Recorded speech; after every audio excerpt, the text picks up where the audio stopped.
like I said, all of those muscles on the list, they'd be expected to be identified on these diagrams or the diagram that you've selected. You have to identify it yourself. You can't just get a diagram that's already been labelled up. It needs to be let blank and labelled up by you. I've started here, so you can see I've got the name of the muscle, I've got the location, and I've also put the action.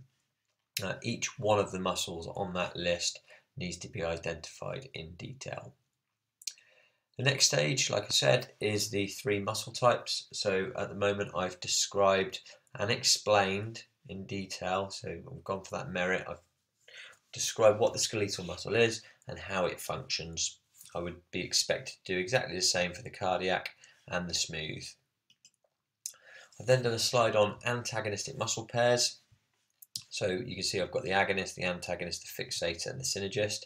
I've said what the agonist is, and then I've given the explanation. So I've said how it functions in a specific example. So in this one, for instance, I've said in the upwards phase of a bicep curl, the agonist is the bicep. The bicep contracts to enable the arm to flex at the elbow. When this movement occurs, the bicep is doing the majority of the work. I would be then expected to describe what the antagonist is and then give an example and apply the example and explain it. The same with the fixator and the same with the synergist. What I've done as well is I've also put an image, and on this image I've identified where the agonist, the antagonist, the fixator and the synergist is. I've obviously left some off because I don't want to give you everything.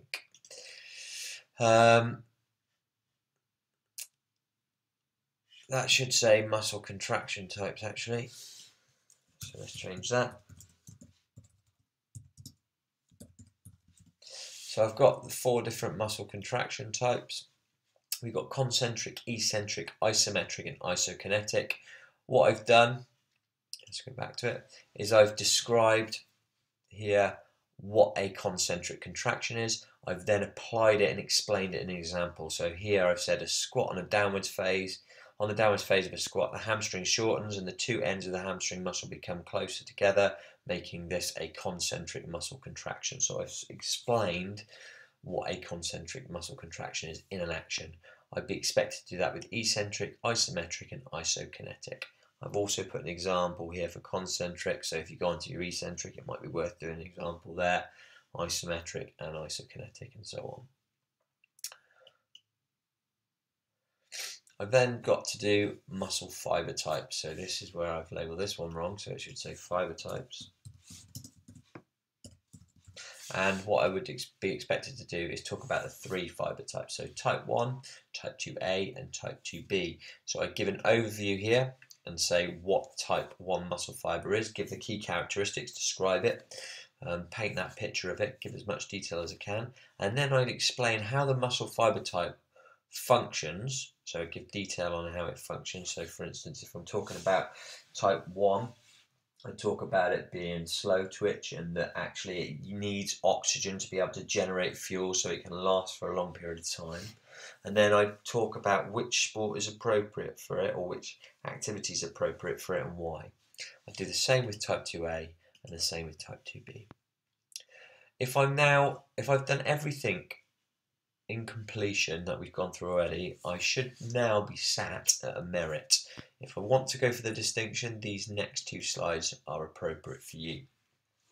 So you have to get 3 actions. So here you can pick whatever you want. I've picked Wayne Rooney here, and I'm going to analyse the antagonistic muscle pairs and the contractions that are taking place. And I've actually looked at this leg, the kicking leg here. So you can see that I've put here Wayne Rooney's right leg in this image, extended the knee. If we go into further, we analyse the movements. We will see that the agonist is in the right leg is the quadricep. This is the muscle that's a prime mover and extends the leg at the knee. And I've gone on and I've talked about the antagonist muscle is the movement of the hamstring because it's relaxed while the quadricep does the majority of the work. And then I've put that the gluteus maximus and the abdominals are providing stability, so they must be the fixator, so it allows Wayne Rooney to stabilise that position. And then I've put the synergist would be the tibialis anterior and the gastrocnemius, as it helps Wayne raise his leg or extend his leg with the quadricep. At the bottom here, you can see that I've gone on and I've looked at the contraction type. So I said that the contraction type taking place at the quadricep is a concentric contraction because it's shortened, and then I've talked about the hamstring lengthening, which means it's eccentric. You need to analyse this in detail. Now, the three movements need to be contrasting. So here I'm going to do his leg. Here I'd probably do Roger Federer's arm, and then here I could either do an arm or a leg. The beauty of this one, though, is that it's very different to these, because when I get to the contraction, she's not actually moving, she's holding that pose, so therefore the contraction type will be very different to these two images here. And then I'm on to the next one, which is the analysis of the muscle fiber types. So I've got three different athletes, three contrasting athletes. I've got Mo Farah, long distance runner. I've got Usain Bolt, sprinter, and I've got Murray. The reason why I picked Murray is because he has a combination of muscle fiber types, more so than these two here.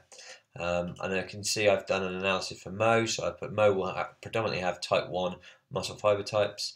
It would consist of around 80 to 90% type 1 muscle fibers, and the remaining 10 to 20% will be split across type 2A and type 2B. But type 1 muscle fibers are extremely important for Mo, as it provides him the opportunity to constantly feed his muscles with oxygen so that they can keep functioning without fatigue. These fiber types are extremely efficient at using oxygen to generate fuel, and this is advantageous when competing in long distance events.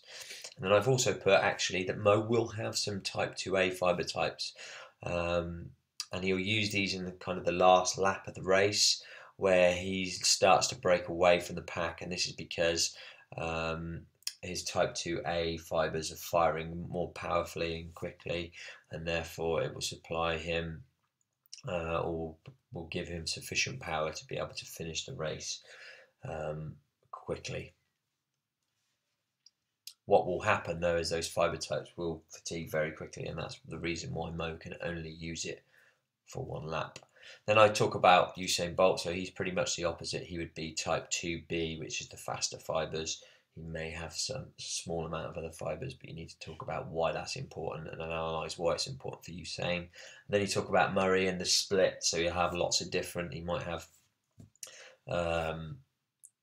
predominantly, let's say he's got 50% 2A, 20% 2B, or maybe 30% 2B, and the rest type 1.